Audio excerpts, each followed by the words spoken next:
নমস্কাৰ সকলো বন্ধু বান্ধৱীসকল জননী ৰাভা চেনেলটো সকলোৱে চাই সাবস্ক্ৰাইব কৰিব, কমেণ্ট কৰিব, লাইক কৰিব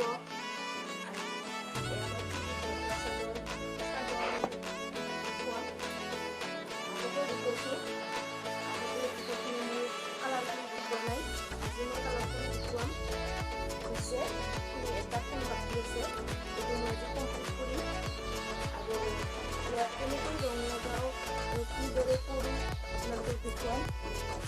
ইয়াৰ ব্ৰাছ এইটো 2 নম্বৰ ব্ৰাছ হয়, এইটো 10 নম্বৰ ব্ৰাছ হয় আৰু এইটো 0 নম্বৰ। কালাৰসমূহ ইয়াত নীলা কালাৰ পোৱা যায়, কিতাপ দোকানত পোৱা যায়। কৰিব পাৰে সকলোৱে ঘৰতে বহি সকলোৱে নিজে নিজে কৰিব পাৰে।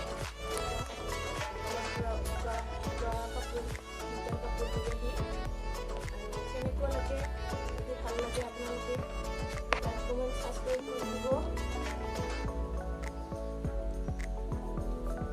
আপোনালোকক ফুৰি দেখুৱাম।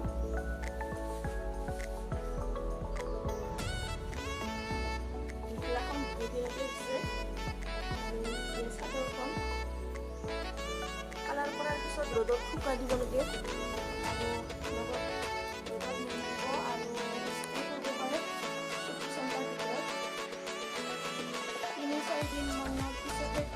পানী নলগাব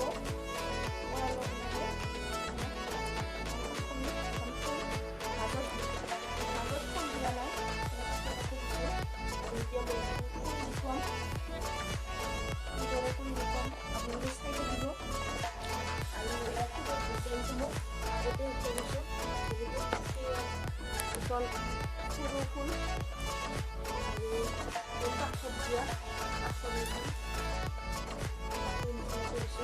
আৰু এইটো ডাঙৰ ফুল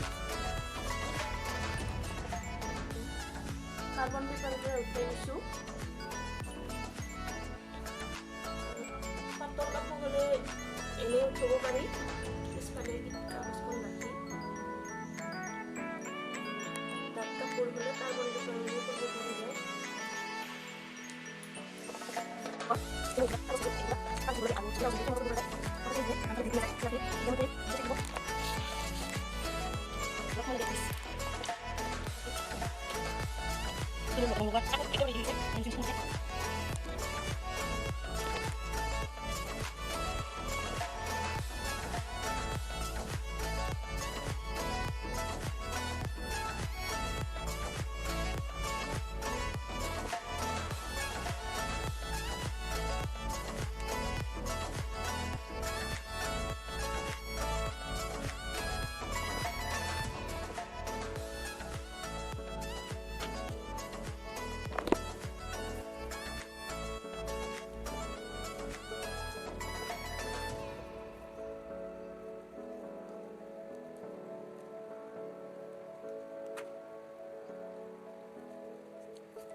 গ্লিটাৰ ৱাৰ্ডাৰ দি আউটলাইন আহিছে আৰু গ্লাছ আহিছিল গ্লাছ মই লগোৱাই নাই নেক্সট কাপোৰত লগাম বুলি ভাবিছোঁ কেনেকুৱা হয় নাজানো দেখুৱাম আপোনালোকক কেনেকুৱা দেখুৱাই থাকিম মই আগৰ পৰাই কৰোঁ আপোনালোকক দেখুৱাৰ বাবে নহয় মই বহুত দিনৰ পৰাই কৰি আছোঁ এনেকুৱা ফেব্ৰিক মেখেলা চাদৰ 2-3জনমান বিক্ৰী কৰিলোঁ আৰু এইযোৰো কৰিম এইযোৰ মোৰ ফ্ৰেণ্ডে ৰাখি থৈছে